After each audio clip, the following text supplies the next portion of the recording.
नमस्कार। प्राइम समाचारमा स्वागत छ। म सरोज कोइराला र म संगीता कटुवाल। सुरु गरौँ अहिलेसम्मका प्रमुख समाचारबाट।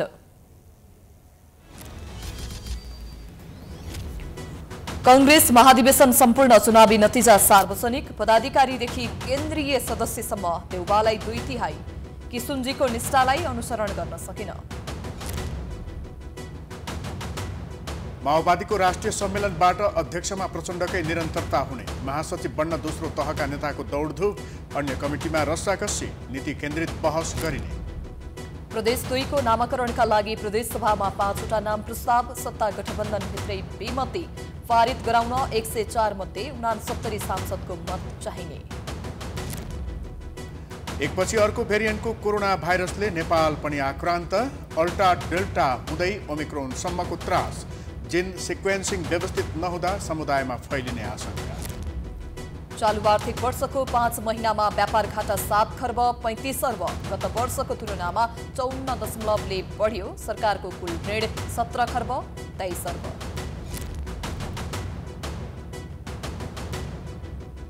स्वास्थ्य लगायतका कारण लिबियाको राष्ट्रपति निर्वाचन स्थगित गर्ने प्रस्ताव। युरोपेली मुलुक भारत र चीनमा पनि कडाई। र नेपाली महिला भलिबल टोलीको Asian senior central John volleyball challenge कपमा विजय सुरुवात। श्रीलङ्का 3-2 को सेटमा पराजित।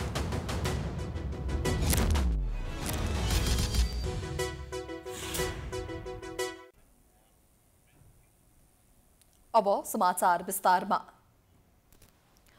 सन्त नेता कृष्णप्रसाद भट्टराईको आज 97औं जन्म जयन्ती। नेपालको जननिर्वाचित संसदको पहिलो सभामुख अनि बहुदलीय व्यवस्था पुनर्स्थापनापछि 2 पटक प्रधानमन्त्री बनेका भट्टराईले तडक भडकपूर्ण जीवनशैलीलाई कहिल्यै प्राथमिकतामा राखेनन्। नेपाली कांग्रेसको राजनीतिमा उनका दादगीपनको पाइलाका डोबलाई पछ्याउने नेता भने बिरलै भेटिन्छन्। कस्ता थिए त सन्त नेता किशुनजी? प्रस्तुत छ किशुनजीको संक्षिप्त जीवनी। विक्रम सम्वत 1981 सालमा बनारसमा जन्मिएका कृष्णप्रसाद भट्टराईले शिक्षा दीक्षा समेत त्यही पूरा गरेका थिए। उनले त्यहाँ राजनीति शास्त्रमा स्नातक गरेका थिए। राणा प्रधानमन्त्री वीर शमशेरका कारण किशुनजीका हजुरबुवा पण्डित विश्वनाथ भट्टराई सपरिवार बनारस निर्वासनमा गएका थिए। बनारसमा निर्वासनमै रहँदा उनी बिहारको रामनगर राज्यका राजाका पुरोहित बने। किशुनजीका पिता शङ्कटा प्रसाद पनि रामनगरका राजाका पुरोहित नै बने। बनारसमा पढ्दै गर्दा कृष्णप्रसाद भट्टराई सहित उनका दाजुहरू पनि भारतीय स्वतन्त्रता सङ्ग्राममा होमिएका थिए। 2003मा नेपाली कांग्रेसको स्थापनासँगै उनी यो पार्टीको सदस्य बने। 2015 सालमा नेपालको जननिर्वाचित पहिलो संसदको सभामुख बनेका उनी बहुदलीय व्यवस्थाको पुनर्स्थापनासँगै प्रधानमन्त्री बनेका थिए। भट्टराई 2046 सालको जनआन्दोलनपछि अन्तरिम प्रधानमन्त्री बनेका थिए। उनले 1 वर्षकै अवधिमा नेपाल अधिराज्यको संविधान 2047 निर्माण गरी लागू गराउने र बहुदलीय प्रतिस्पर्धाको आधारमा संसदीय निर्वाचन गराउने महत्त्वपूर्ण दायित्व सफलतापूर्वक वहन गरेका थिए। तर आफू प्रधानमन्त्री हुँदै गराएको 2048 को आम निर्वाचनमा उनी काठमाडौँबाट हारेका थिए। 2056 को आम निर्वाचनमा विजयी भएपछि फेरि एकपटक मुलुकको प्रधानमन्त्री बने। किशुनजीले 2007 सालको सशस्त्र क्रान्तिमा जनकपुर उदयपुर कब्जा गर्ने मुक्ति सेनाको कमान्डरका रूपमा काम गरेका गान्धीवादी सन्त नेता भट्टराई दृढ अठोट र संकल्पका धनी व्यक्ति थिए। स्पष्ट वक्ता र सिद्धान्तनिष्ठ नेताका रूपमा परिचित भट्टराई सधैँ हँसिलो मुद्रामा देखिन्थे। साथै वाकपटुतामा पनि माहिर थिए। गम्भीर समस्यालाई हल्का रूपमा लिएर पचाउन सक्ने क्षमता किशुनजीमा थियो। राजकीय पदमा रहँदा समेत उनले अहिलेका नेता झैं व्यक्तिगत स्वार्थलाई कहिल्यै महत्त्व दिएनन्। पहिलो पटक प्रधानमन्त्रीका रूपमा बालुवाटार प्रवेश गर्दा उनले सम्पत्तिको नाममा एउटा छाता, सुराही र बाकस लिएर गएका थिए। प्रधानमन्त्रीबाट हट्दा त्यति मात्रै सम्पत्ति बोकेर फर्किए। किशुनजीको सादगीपनको प्रशंसा गर्ने नेताको कमी नेपाली राजनीतिमा छैन। तर उनको पदचिन्हमा हिँड्न चाहने नेता भने कोही छैनन्। 2062-63 को जनआन्दोलनको सफलतासँगै नेपाली कांग्रेसले गणतन्त्रलाई स्वीकार गरेको विषयमा असहमति जनाउँदै उनले सक्रिय राजनीतिबाट टाढा रहने निर्णय गरेका थिए। 2067 सालमा अन्तिम श्वास फेर्दासम्म उनी आफ्नो अडानबाट विचलित भएनन्। त्यही सन्त नेता कृष्णप्रसाद भट्टराईलाई प्राइम टाइम्स एचडी परिवार सदैव नमन गर्दछ। वैधानिकताकै सङ्कटमा परेको नेपाली कांग्रेसको निर्धारित समयभन्दा झण्डै 2 वर्ष ढिलो सम्पन्न 14औं महाधिवेशन सकिएको 10 दिनपछि सम्पूर्ण चुनावी नतिजा बाहिर आएको छ। पदाधिकारीको नतिजा सार्वजनिक हुँदा पार्टीभित्र शक्ति सन्तुलन हुने छाँट देखिए पनि अन्तिम नतिजा सार्वजनिक हुँदा सभापति शेरबहादुर देउवा कार्य समितिमा निकै बलियो बनेका छन्। उनको प्यानलबाट उठेका 80% भन्दा बढी नेताले कार्य समितिमा जित हासिल गरेका कारण फेरि एकपटक नेपाली कांग्रेस देउवाको इशारामा चल्ने देखिएको छ। एक रिपोर्ट।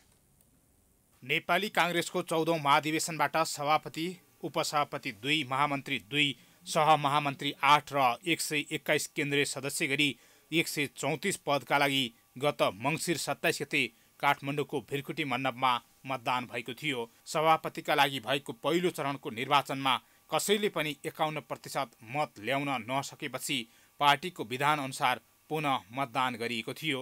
दोस्रो चरणको मतदानमा 3 जना सभापतिका उम्मेदवारहरू प्रकाशमान सिंह, विमलेन्द्र निधि, कल्याण गुरुङ सहितको समर्थनमा देउवाले डाक्टर शेखर कोइरालालाई पराजित गरेका थिए।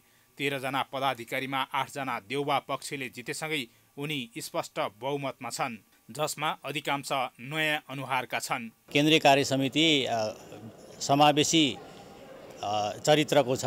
समावेशी चरित्र अन्तर्गत कार्य समितिमा नयाँ धेरै अनुहारहरू आउनुभएको छ र नयाँ अनुहारहरू नेपाली कांग्रेसको केन्द्रीय कार्य समितिमा आउँदै गर्दा यो केन्द्रीय कार्य समिति चाहिँ तीन पुस्ता, एउटा कांग्रेसभित्रको पहिलो पुस्ता, दोस्रो पुस्ता र तेस्रो पुस्ताको एउटा सम्मिश्रणको रूपमा देखिराखेको छ। पदाधिकारीमा शेखर कोइराला अल्पमतमा परेका छन्। केन्द्रीय सदस्यतर्फ देउवा पक्षका 2/3 भन्दा बढी सदस्यले जित हासिल गरेका छन्। जित्नेहरू केही त विवादित पृष्ठभूमिका नेता समेत छन्। नेपालको संविधानमा भएको व्यवस्था अनुरूप कांग्रेसले पनि यसपटक समावेशी सिद्धान्त अपनाएकोले चुनिनेमा महिला, दलित, मधेसी, थारू, मुस्लिम, अपाङ्ग, जनजाति, खस आर्य, अल्पसंख्यक, पिछडिएको वर्ग छन्। केही त पत्रकार समेत चुनिएका छन्। यसपटक चुनिनेमा धेरैजसो युवा र नयाँ अनुहार छन्।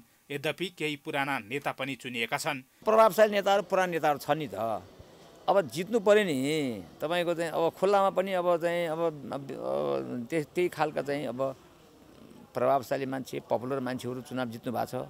अब त्यहाँ नअटाउने मान्छेहरूले त कोही त अब चाहिँ समावेशी कोटामा त जानु त पर्यो। नेपाली कांग्रेसमा लामो समयदेखि योगदान गर्दै आएको दाबी गर्ने वरिष्ठ नेता रामचन्द्र पौडेल भने आफ्नो समूहलाई मिलाउन नसकेकै कारण अन्तिम समयमा सभापतिको पदको दावेदारीबाट हट्दै तटस्थ बसेर मतदान समेत गरेनन्। कतिपय पाका नेताले देउवा र कोइराला प्यानलमा नपरेपछि कुनै पनि पदमा उम्मेदवारी नै दिएनन्। प्यानलमा नपरे पनि उम्मेदवारी दिएका केही दिग्गज नेताहरूले समेत हार बेहोर्नु पर्यो। पदाधिकारी र केन्द्रीय समितिमा चुनाव हारेका नेताहरूलाई पनि सभापति शेरबहादुर देउवाले मनोनित गरी पार्टी संगठनको जिम्मेवारीमा फर्काउने सहमहामन्त्री जीवन परियारको धारणा छ। पार्टी सभापति आदरणीय नेता शेरबहादुर देउवाज्यूले यी सबै नेताहरूलाई समेटेर अगाडि बढ्नुहुन्छ भन्ने कुरामा म विश्वस्त छु। समेट्ने भनेको कुरा के हो भने अब पार्टीको पदाधिकारीमै अर्को व्यक्ति राख्नेको त हाम्रो विधानमा त व्यवस्था छैन। अब बाँकी भनेको चाहिँ केन्द्रीय समितिको सदस्य पदमा उहाँलाई राखेर भोलि आगामी दिनमा उहाँलाई विशेष भूमिका जिम्मेवारी दिएर पार्टी सभापतिले अगाडि बढाउन सक्नुहुन्छ। पार्टी कार्यालय सानेपामा सभापतिको पदभार ग्रहण गर्दै देउवाले शनिबार केन्द्रीय समिति बैठक बोलाएका छन्। सभापतिमा दोस्रो पटक निर्वाचित देउवालाई पार्टीलाई जीवन्त राखिरहने हो भने भातृ संस्था, शुभेच्छुक संस्थाहरूको चुनावै नगर्ने, पार्टी विधान विपरीत चल्ने, 4 वर्षमा गर्नुपर्ने महाधिवेशन 6 वर्षसम्म पनि नगर्ने छुट अब छैन। अब देउवाले 5 दलीय गठबन्धनको सरकार जोगाउँदै प्रमुख प्रतिपक्षी दल नेकपा एमाले सहित अन्य दललाई समेत साथ लिएर अगाडि बढ्नुपर्ने आवश्यकता छ। प्राइम टाइम्स एसडी का लागि हरिशरण तिमल सिन्हाको रिपोर्ट। जन्म जयन्तीका दिन ललितपुरको बाणीगाउँ स्थित कृष्ण प्रसाद भट्टराईको आश्रम पनि सुनसान थियो। विगत वर्षमा कांग्रेसका नेताहरूको उपस्थितिमा विभिन्न कार्यक्रमसहित भट्टराईको सम्झना गरिन्थ्यो। तर उनकै सहयोगमा पहिलो पटक प्रधानमन्त्री बन्दै राजनीतिक उचाइ बढाएका कांग्रेस सभापति शेरबहादुर देउवाले समेत उनलाई सम्झिएनन्। तर प्राइम टाइम्स एसडीको टोली आज बाणीगाउँ पुग्दा कस्तो थियो त? हेरौँ यो फिल्ड रिपोर्ट। सन्त नेता कृष्ण प्रसाद भट्टराई जसको जीवन सादगीमा बित्यो, जसको जीवन पारदर्शितामा बित्यो। अझ दुईटै शब्दमा भन्ने हो भने अपार पारदर्शिता, सदाबहार सादगीयुक्त जीवन बाँच्नुभयो जुन नेता, तिनै कृष्णप्रसाद भट्टराईको जन्म जयन्तीलाई हामी विशेष बनाउँदैछौँ। किशुनजी चढ्नुभएको गाडी हो यो, जुन आश्रमभन्दा बाहिर राखिएको छ। बा 2/18/42 नम्बरको यो गाडी तपाईँहरूले देख्न सक्नुहुन्छ। अब यहाँबाट एउटा सुन्दर ठाउँमा, बाणेगाउँमा विश्वकै एउटा मात्रै उत्तरवाहिनी नदी कर्मनाशा नदी भन्दा माथि यो आश्रमभित्र हामी प्रवेश गर्दैछौँ। यहाँ प्रवेश गेटमै किशुनजीको सन्त नेता किशुनजी जो आदर्शका, एउटा त्यागका, एउटा पारदर्शिताका पर्याय हुनुहुन्छ, जसबाट सिक्नुपर्ने धेरै कुराहरू छन्। किशुनजी आफैमा खुल्ला किताब पनि हुनुहुन्छ, एउटा विश्वविद्यालय जस्तो पनि हुनुहुन्छ। उहाँबाट लिनुपर्ने हामीले धेरै कुराहरू छन्। किशुनजी एउटा हातमा सुराही र छाता लिएर बालुवाटार छिर्नुभयो प्रधानमन्त्री बनेपछि, र त्यही सुराही र छाता लिएर फिर्ता पनि हुनुभयो। कृष्णप्रसाद भट्टराईको यो सुराही यहाँहरूले देख्न सक्नुहुन्छ, यहाँ राखिएको छ। यद्यपि यो त्यही सुराही होइन जुन किशुनजीले बालुवाटार लिएर जानुभएको थियो।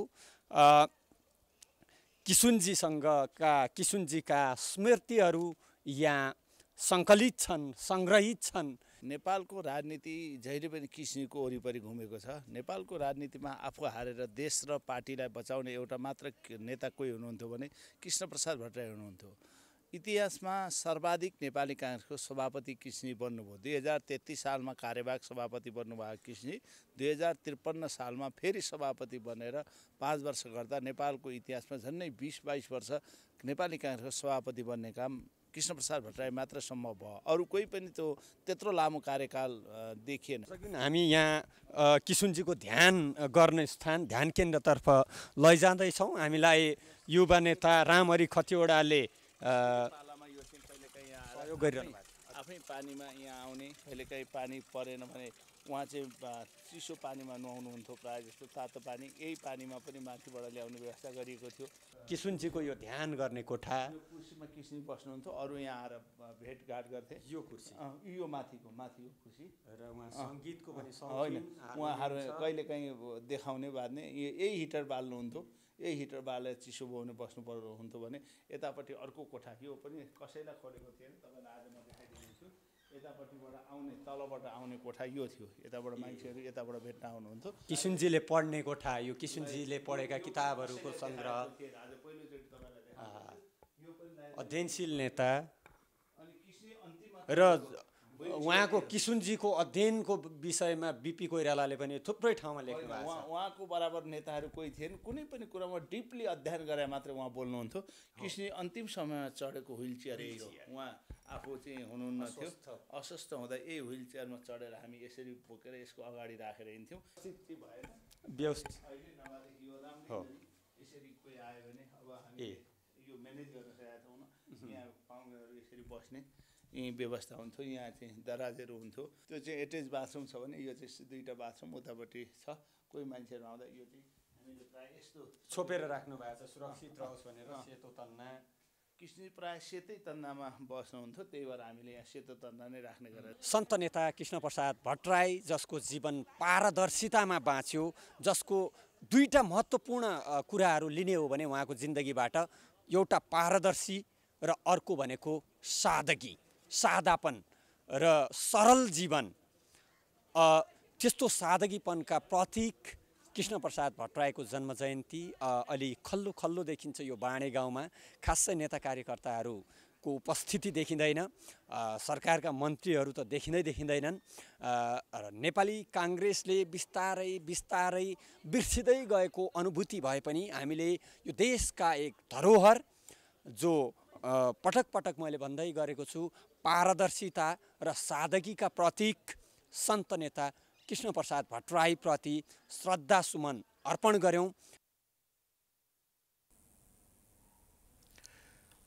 सत्ता गठबन्धनमा सामेल नेकपा माओवादी केन्द्रले यही पुस 11 देखि राष्ट्रिय सम्मेलन गर्दैछ। त्यसका लागि आन्तरिक तयारी समेत तीव्र बनेको छ।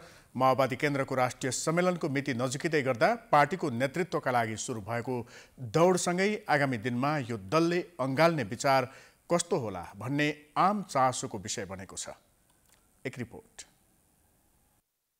नेकपा माओवादी केन्द्रको राष्ट्रिय सम्मेलन हुन 3 दिन बाँकी रहँदा विचार निर्माणसँगै नेतृत्वमा आउन नेताहरूको दौडधुप समेत तीव्र बनेको छ। सो सम्मेलनले आगामी कार्यदिशा र नीति तय गर्नुका साथै नेतृत्व चयन गर्नेछ। नेताहरू भने नीतिभन्दा पदाधिकारी, स्थायी समिति, पोलिट ब्युरो र केन्द्रीय समितिमा पर्नका लागि दौडधुप गरिरहेका छन्। पार्टीको विधानले 279 सदस्यीय केन्द्रीय समितिको व्यवस्था गरे पनि आकांक्षीहरूको संख्या अत्याधिक भएकाले सर्वसम्मत भन्दा पनि निर्वाचनतिर नै सम्मेलन धकेलिने सम्भावना छ। माओवादी केन्द्र अहिलेसम्म एकल अध्यक्षात्मक प्रणालीमा छ। अध्यक्षमा फेरि पुष्पकमल दाहाल प्रचण्ड नै आउने निश्चित छ। तर अब फेरि बहुपदीय व्यवस्थामा जान लागेको हुँदा दोस्रो कार्यकारी पद महासचिवका लागि आकांक्षीबीच पेचिलो सङ्घर्ष सुरु भएको छ। महासचिवमा स्थायी कमिटी सदस्यहरू कृष्णबहादुर महरा, जनार्दन शर्मा, वर्षमान पुन मुख्य दावेदारका रूपमा देखिएका छन्। यस्तै पम्फा भूषाल, हरिबोल गजुरेल, गिरिराजमणि पोखरेलले पनि महासचिवको चाहना राखेका छन्। तर निर्वाचन प्रक्रिया मार्फत चयन हुने सम्भावना कम भएकाले अध्यक्ष दाहालको सद्भाव रहने नेता नै महासचिव बन्ने लगभग पक्का जस्तै छ। महासचिवमा दौडधुप तीव्र भएका बेला उपाध्यक्षको लागि दौडधुप भने केही कम देखिएको छ। यद्यपि महासचिवको आकांक्षी भनेर उपाध्यक्षमा रहने पनि कतिपयको दाउ छ। नेतृत्वका लागि दौडधुप तीव्र भए पनि नीतिको विषयमा भने खासै बहस भने भएको पाइँदैन। तर नेकपा माओवादी केन्द्रका नेता हरिबोल गजुरेल राष्ट्रिय सम्मेलनले माओवादीलाई जनअपेक्षा अनुसार क्रान्तिकारी संगठनमा सुदृढ बनाउने दाबी गर्छन्। क्रान्तिकारी पार्टी बनाउनुपर्छ जनअपेक्षा अनुसारको होइन। माओवादी पार्टी जो 64मा जुन माओवादी पार्टीको इमेज थियो, जनताले जुन विश्वास गर्यो, बिचमा केही कमी कमजोरी भए, कमीको बावजुद पनि हामीले संविधान निर्माणमा महत्त्वपूर्ण भूमिका निर्वाह गर्यौँ। त्यसले जनताले त्यसलाई स्वागत गर्यो र अहिले पछिल्लो समय जुन छ हामी नयाँ सिराबाट फेरि पार्टीलाई पुनर्गठन गर्दैछौँ होइन। अझ वैचारिक राजनीतिक साङ्गठनिक रूपले नयाँ ढङ्गले पुनर्गठन गर्ने र माओवादी धारालाई अझ एक ठाउँमा ल्याउने उद्देश्यसहित अगाडि। माओवादीले नेता कार्यकर्ताको कार्यशैली जनताको स्तरसँग मिल्न नखाएकाले सच्याउने बताउँदै आएको थियो, तर पनि सुधार गर्न सकेको थिएन। 2063मा शान्ति प्रक्रिया मार्फत मूलधारको राजनीतिमा सहभागी भएको माओवादी संसदीय निर्वाचन हुँदै सत्ता राजनीतिमा लागेको थियो। पहिलो संविधान सभा निर्वाचनमा ठूलो दल बनेको माओवादी अहिले तेस्रोमा खुम्सिएको छ। त्यति बेलाको माओवादीमा फुटका असंख्य श्रृङ्खला पनि देखियो। अब यो सम्मेलनले फुटेर गएका पूर्व माओवादी तथा अन्य वामपन्थी नेतालाई एकै ठाउँमा ल्याउने नीति पनि पारित गर्ने नेता गणेश शाह बताउँछन्।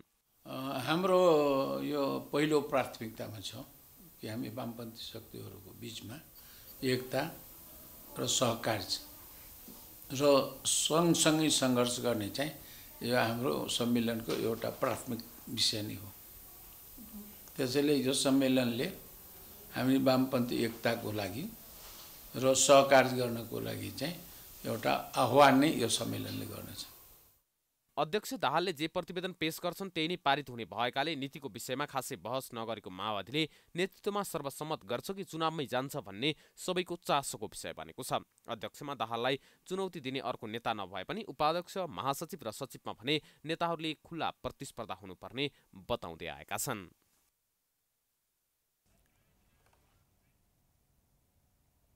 सत्तारूढ नेकपा माओवादी केन्द्रका भातृ संगठनका प्रमुखहरूले पार्टीको राष्ट्रिय सम्मेलन मार्फत लिने नीति र विचारले नै देशलाई डोहोर्याउने बताएका छन्।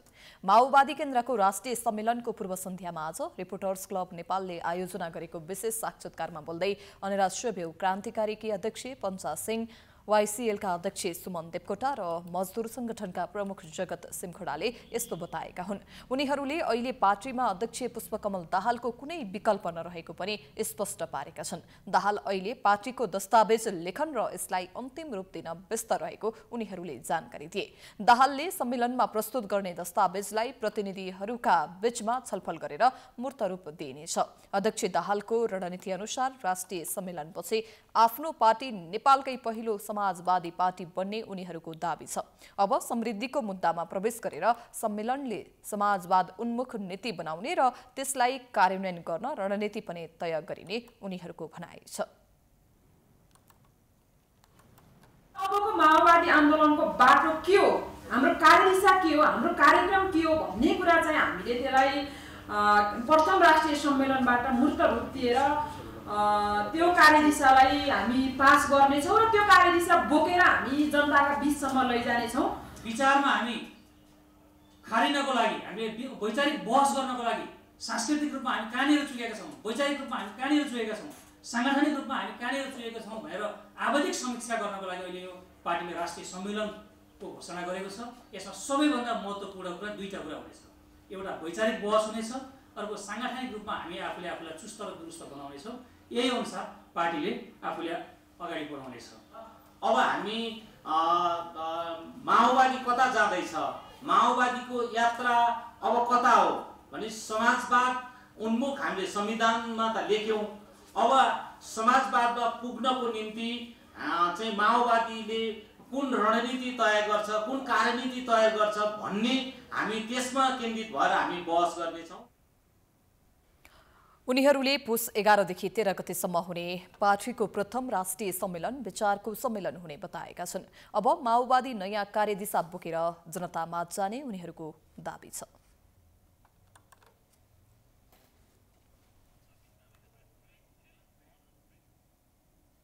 समाचारको सिलसिला जारी छ, हामी विश्रामपछि आउँछौँ।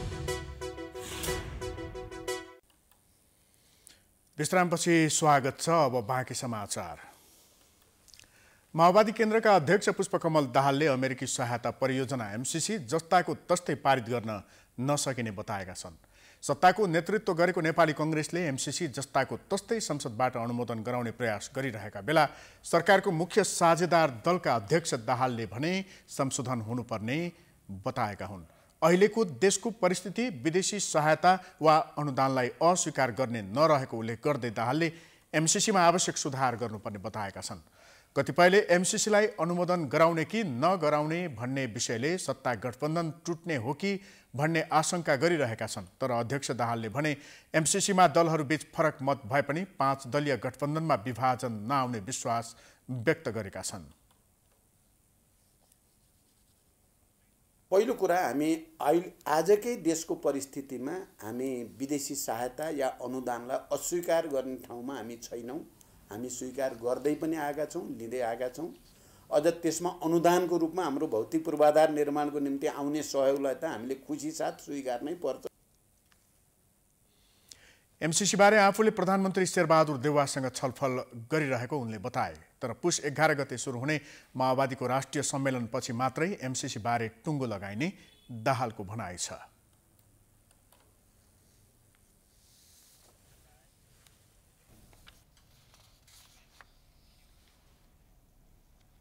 सर्वोच्च अदालतले ज्यान मुद्दामा बन्दी जीवन बिताइरहेका फ्रेन्च नागरिक चार्ल्स सोभराजलाई थुनामुक्त किन नगर्ने भन्दै सरकारलाई प्रश्न सोधेको छ।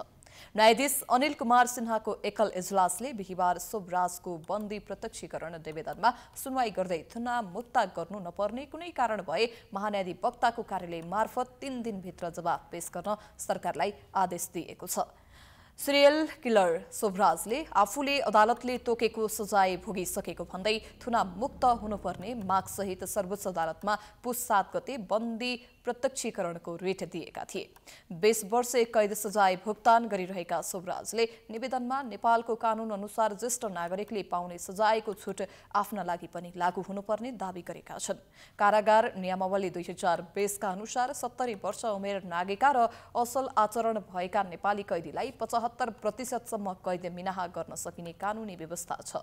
तर अदालतले उनको माग बमोजिम आदेश जारी गरेको थिएन। फ्रेन्च नागरिक सोभराजमाथि विभिन्न देशमा हत्या तथा अपहरणमा संलग्न भएको आरोप छ। उनी कारागार कार्यालय जगन्नाथ देवलमा थुनामा छन्। 4 दशक अघि नेपालमा अमेरिकी र क्यानाडाले महिलाको हत्या गरेको अभियोगमा झण्डै 18 वर्षदेखि सोभराज थुनामा छन्।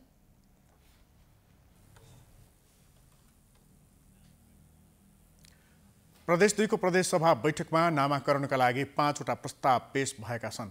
बिहिबार बसेको प्रदेश सभा बैठकमा मध्य प्रदेश, जानकी प्रदेश, मध्य प्रदेश र मिथिला भोजपुरा नाम पेश भएका हुन्। मध्य प्रदेश प्रस्ताव सत्तारूढ दल जनता समाजवादी पार्टी नेकपा माओवादी केन्द्रबाट पेश गरिएको हो भने प्रमुख प्रतिपक्षी दल लोकतान्त्रिक समाजवादी पार्टीले त्यसको समर्थन गरेको हो। त्यस्तै अर्का सत्तारूढ दल नेकपा एकीकृत समाजवादी पार्टीको तर्फबाट प्रदेशको नाम जानकी प्रदेश प्रस्ताव पेश गरिएको हो।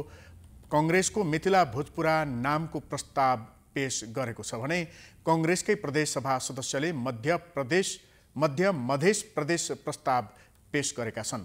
जसपाको तर्फबाट शैलेन्द्र कुमार यादव, माओवादी केन्द्रका तर्फबाट भरत प्रसाद शाह, नेकपा एसको तर्फबाट प्रमोद कुमार यादव, नेपाली कांग्रेसको तर्फबाट शिवचन्द्र चौधरीले नामको प्रस्ताव पेश गरेका हुन्। कांग्रेसकै राजेश्वर प्रसाद शाहले मध्य मधेस प्रदेश नामको प्रस्ताव पेश गरेका छन्।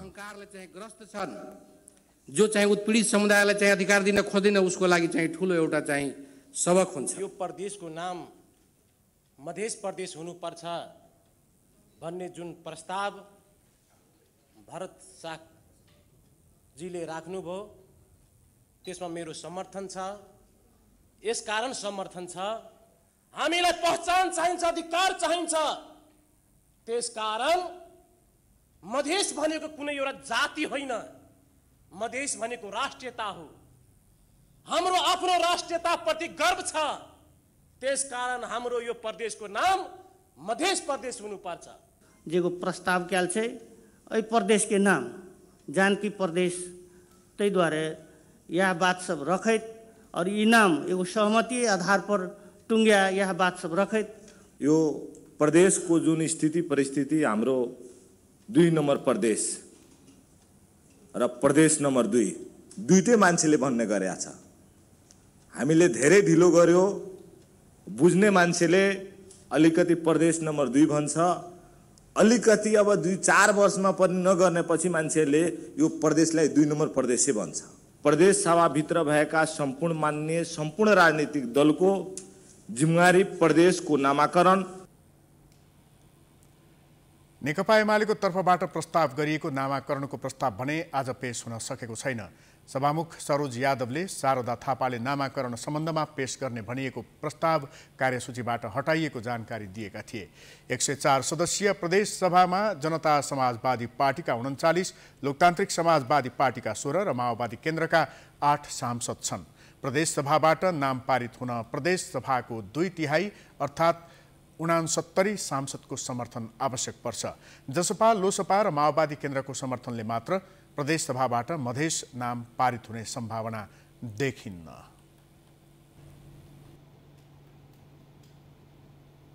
प्रधानमन्त्री शेरबहादुर देउवाले सरकारी वकिलहरूलाई विधि र कानुनी शासनको प्रत्याभूत हुने गरी काम गर्न निर्देशन दिएका छन्। महान्यायाधिवक्ता कार्यालयको 71औं स्थापना दिवसको अवसरमा आयोजित कार्यक्रममा प्रधानमन्त्री देउवाले नागरिकलाई न्यायको अनुभूति गराउन कानुन व्यवसायीको भूमिका महत्त्वपूर्ण हुने बताए।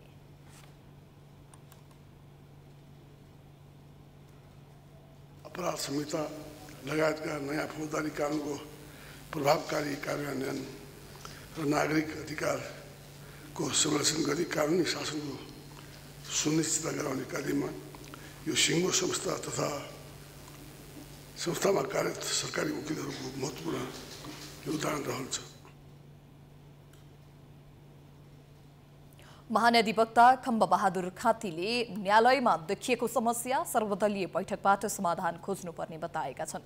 नेपाल बार एसोसिएसनले प्रधान न्यायाधीश सोलेन्द्र शमशेर राणाको राजीनामा मागेर आन्दोलनमा उत्रिँदा न्याय सेवामा अवरोध पुगेका बेला महान्यायाधिवक्ताको यस्तो धारणा बाहिर आएको हो।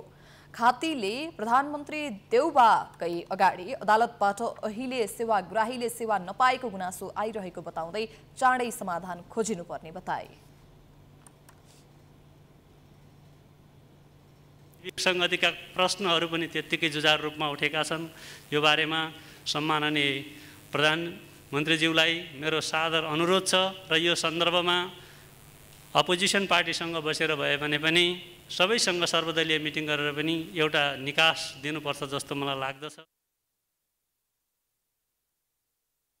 अध्यक्ष चण्डेश्वर श्रेष्ठले न्यायपालिकामा प्रधान न्यायाधीशकै कारण समस्या उत्पन्न भएको तथा न्यायाधीश हरिकृष्ण कार्कीको प्रतिवेदन कार्यान्वयनमा राणा बाधक रहेको बताए। साथै उनले प्रधानमन्त्री समक्ष न्यायपालिकाको जारी गतिरोध अन्त्यका लागि पहल गर्न आग्रह समेत गरेका छन्। लोकतन्त्रको उच्च राख्नको लागि सरकारबाट संसदमा रहेका दलहरूको तर्फबाट सांसदज्यूहरूबाट यो विषयमा गम्भीरतापूर्वक नलम्ब्याइकन इन्साफ दिनुहुनेछ। हामी इन्साफको लागि न्यायपालिकामा जाने गर्दछौँ। आज सरकार प्रमुख समक्ष पनि इन्साफको लागि हामी वकालत गर्न आइपुगेका छौँ। प्रधानमन्त्री देउबा समक्ष महाधिवक्ता खाँतीले नयाँ र परिष्कृत कानुन आवश्यक रहेको भन्दै ध्यानाकर्षण समेत गराएका थिए। कार्यक्रममा पूर्व महाधिवक्ता तथा बहालवाला सरकारी वकिललाई सम्मानित गरिएको थियो।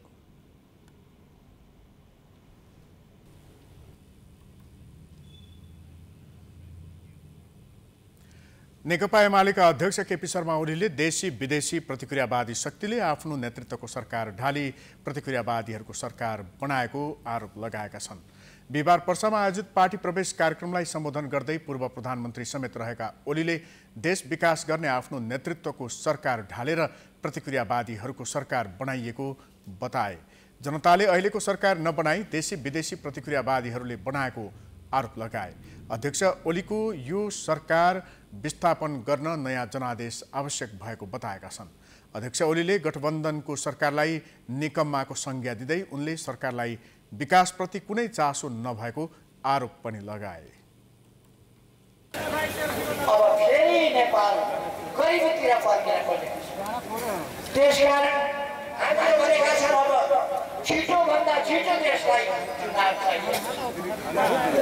अहिलेको सरकार जनताले बनाएको सरकार होइन। जनताले त दुष्ट बनाएर 275 ठाउँमा 60मा जाने 165 ठाउँमा प्रतिनिधि सभाका प्रत्यक्ष निर्वाचनमा कांग्रेसलाई 23 सिटमा झार्दिएको छ। अध्यक्ष ओलीले अहिलेको सरकारले नेपाललाई गरिबीतिर लगेको आरोप लगाए। विकास, सुशासन र समृद्धिको पक्षमा काम गर्ने पार्टीका रूपमा एमालेलाई जनताले चिनेको अध्यक्ष ओलीको भनाइ थियो। कार्यक्रममा विभिन्न पार्टी परित्याग गरी एमालेमा प्रवेश गरेकाहरूलाई अध्यक्ष ओलीले स्वागत गरेका थिए।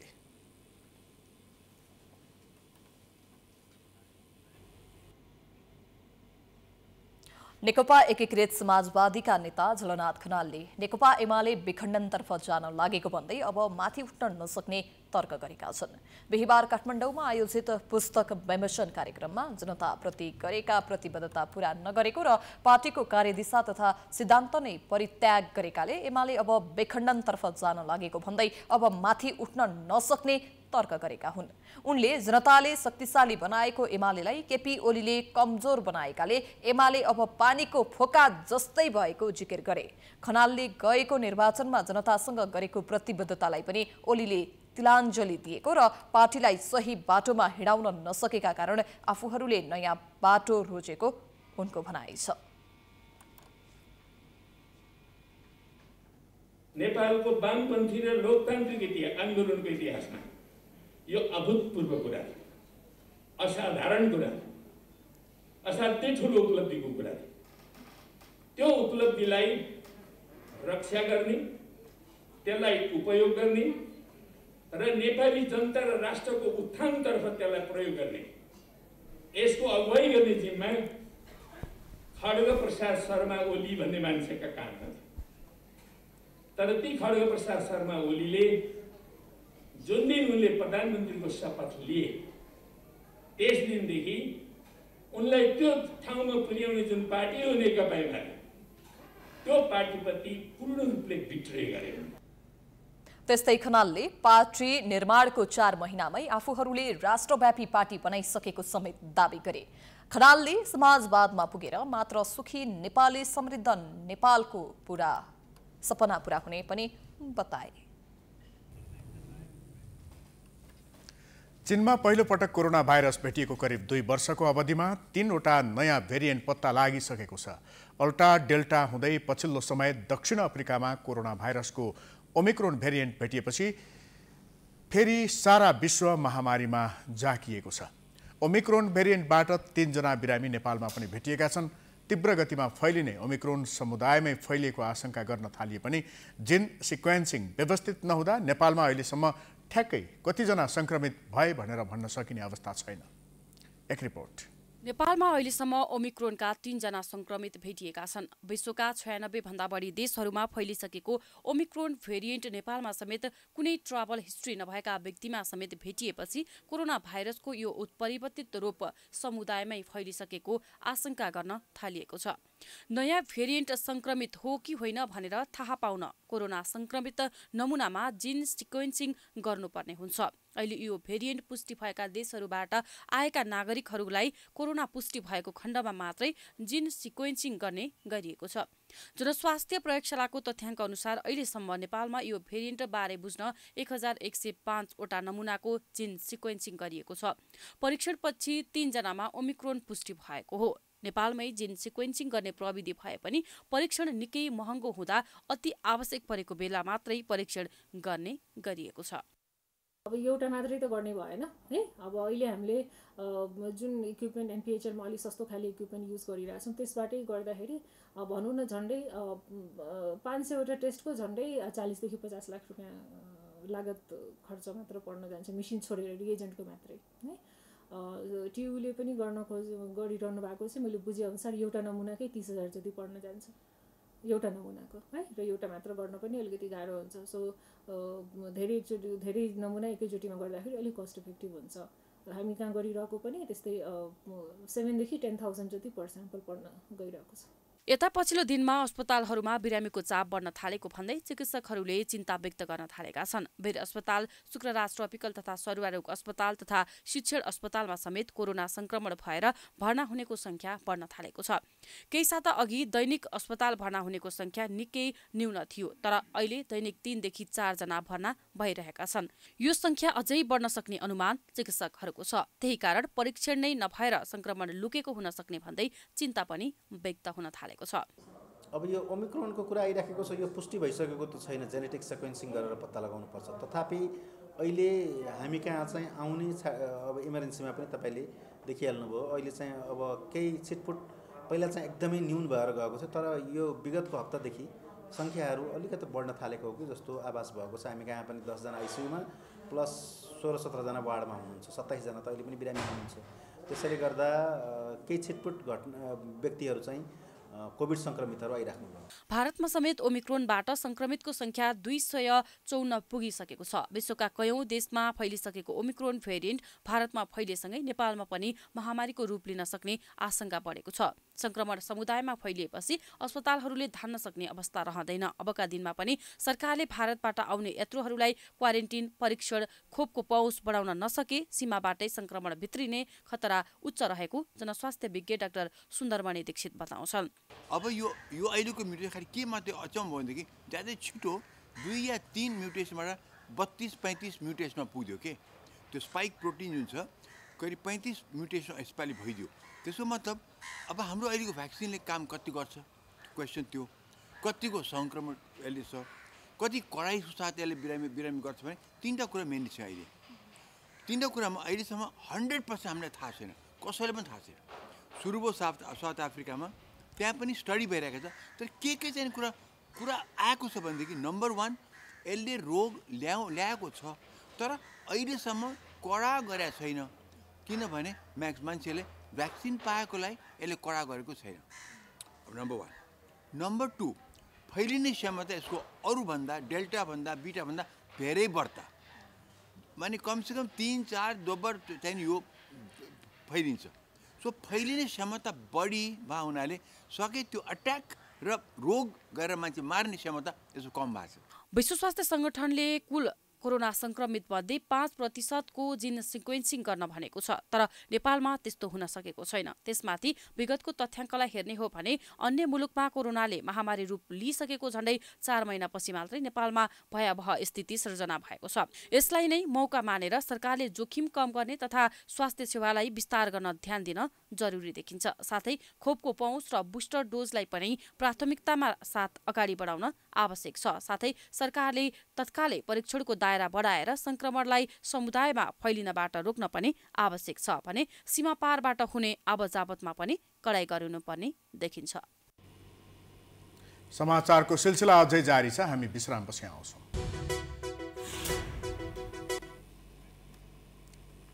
विश्रामपछि स्वागत छ। अब आर्थिक समाचार।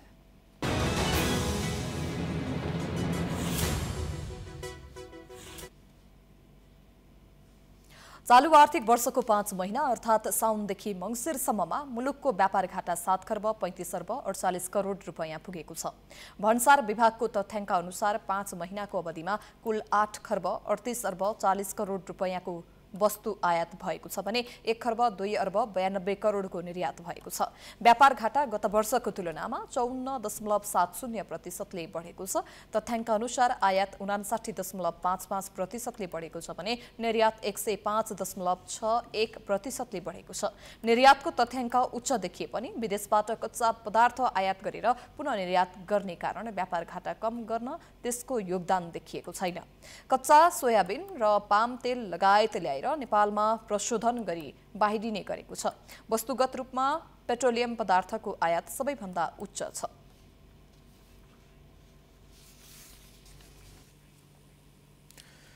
सरकारको कुल ऋण 17 खर्ब 23 अर्ब पुगेको छ। सार्वजनिक ऋण व्यवस्थापन कार्यालयका अनुसार असोज मसान्तसम्म कुल बाह्य ऋण 9 खर्ब 49 अर्ब 23 करोड 67 लाख रुपैयाँ रहेको छ भने कुल आन्तरिक ऋण 7 खर्ब 73 अर्ब 94 करोड 17 लाख रुपैयाँ छ। सरकारले पहिलो 3 महिनामा सार्वजनिक ऋण 13 अर्ब 91 करोड 3 लाख रुपैयाँले घटाएको छ। गत असोज मसान्तसम्ममा सरकारले 29 अर्ब रुपैयाँ आन्तरिक ऋण तिरेको छ। यो अवधिमा बाह्य ऋण भने 15 अर्ब 8 करोड 96 लाख रुपैयाँ थपिएको छ। कार्यालयका अनुसार असार मसान्तमा 8 खर्ब 2 अर्ब 94 करोड 17 लाख रुपैयाँ बराबर सरकारले लिएको कुल आन्तरिक ऋण असोज मसान्तसम्ममा 7 खर्ब 73 अर्ब 94 करोड 17 लाख रुपैयाँमा झारिएको हो। त्यस्तै असार मसान्त 9 खर्ब 34 अर्ब 14 करोड 71 लाख रुपैयाँ बराबर रहेको बाह्य ऋण थपिएर 9 खर्ब 49 अर्ब 23 करोड 67 लाख रुपैयाँ पुगेको छ। गत आर्थिक वर्ष 2077-78 सकिँदासम्म नेपालको कुल सार्वजनिक ऋण 17 खर्ब 37 अर्ब 8 करोड 88 लाख रुपैयाँ बराबर थियो।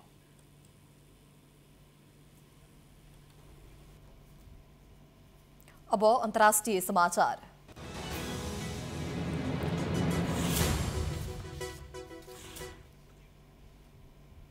लिबियाको राष्ट्रिय निर्वाचन आयोगले राष्ट्रपति निर्वाचन स्थगित गर्ने प्रस्ताव गरेको छ। शुक्रबारका लागि तय गरिएको निर्वाचनलाई स्वास्थ्य संगठन लगायतका कारण देखाउँदै जनवरी 24मा गर्ने गरी आयोगले प्रस्ताव गरेको हो। राष्ट्रपति निर्वाचन सम्बन्धी कानून बमोजिम आयोगले मतदानको दिन स्थगनको घोषणा गर्न सक्छ।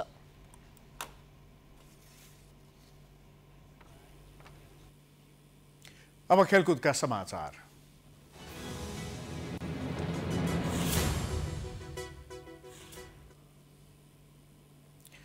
नेपालको महिला भलिबल टोलीले एसियन सिनियर सेन्ट्रल जोन पुरुष तथा महिला भलिबल च्यालेन्ज कपमा विजयी सुरुवात गरेको छ। बंगलादेशको ढाकामा बिहिबार श्रीलङ्कालाई 3-2 को सेटमा पराजित गर्दै नेपालले सुखद सुरुवात गरेको हो। प्रतिस्पर्धात्मक बनेको खेलको सुरुवाती 2 सेट श्रीलङ्काले 25-19 र 25-21 ले जितेको थियो, तर त्यसपछिको 2 सेटमा नेपालले 25-15 र 25-15 को सेटमा जित निकाल्यो। त्यसपछि अन्तिम सेटमा श्रीलङ्कालाई 15-13 को सेटमा हराउँदै नेपालले सुखद सुरुवात गरेको हो। अब नेपालले शुक्रबार मालदिप्ससँग प्रतिस्पर्धा गर्नेछ। राउन्ड रोबिनको आधारमा हुने प्रतियोगिताको शीर्ष 2 टोलीले फाइनलमा प्रतिस्पर्धा गर्नेछ। यस्तै तेस्रो र चौथो टोलीले तेस्रो स्थानका लागि प्रतिस्पर्धा गर्नेछ।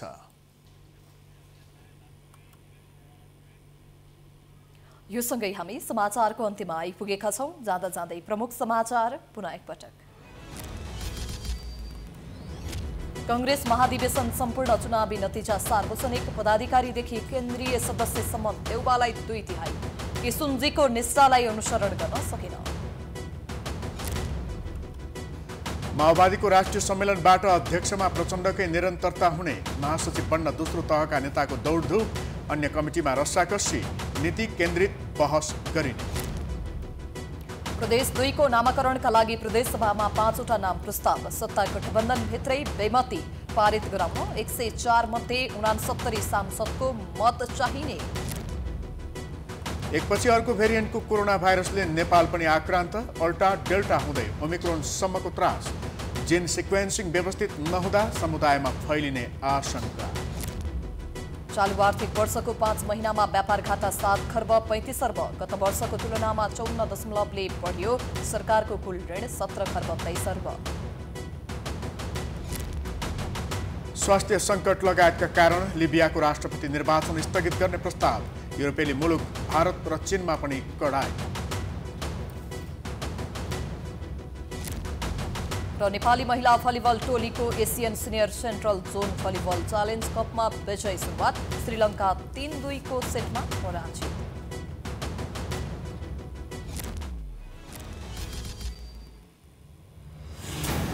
समाचार अहिलेलाई सकियो। यसपछिको प्रस्तुति जनता जान्न चाहन्छन्, खुसी धमलाको साथमा हेर्न सक्नुहुन्छ। हेर्दै गर्नुहोला प्राइम टाइम्स HD। नमस्कार।